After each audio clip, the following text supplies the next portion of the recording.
What's going on, everyone? Welcome back to Cruising the South, and if you're not yet, consider subscribing. Here at Cruising the South, we try to share with you guys all the awesome places that we go adventure with the boat, but also all the problems and services and solutions that we come across, okay? So today's episode is about lighting, right? So you know, sometimes it becomes like, you know, a problem per se. You go to the sandbar and you're already chilling all day with the stereo on, and you know, the night comes around and you turn all the lights on, and so the power consumption gets pretty up there.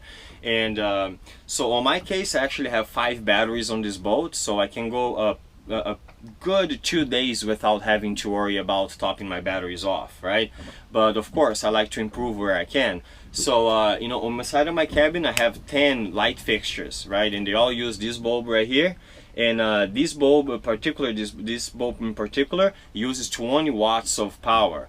Right, so I was looking to replace all my lighting fixtures, but turns out that lighting fixtures for boats are quite expensive, you know. So I was looking like hundreds of dollars job right here.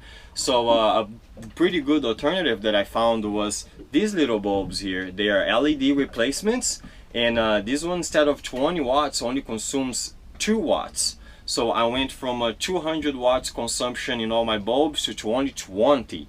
So a pretty awesome deal, and 10 of these bulbs only cost me around $20, and I'll put the link on the description below.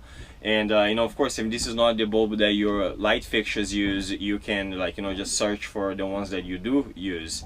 And so pretty awesome deal, pretty stoked, you know, because you went from hundreds of dollars job to only a $20 job, and now I'm saving about 90% of power consumption on my lighting inside of the cabin. So pretty awesome deal. I figured I'll share with you guys because I'm stoked about it.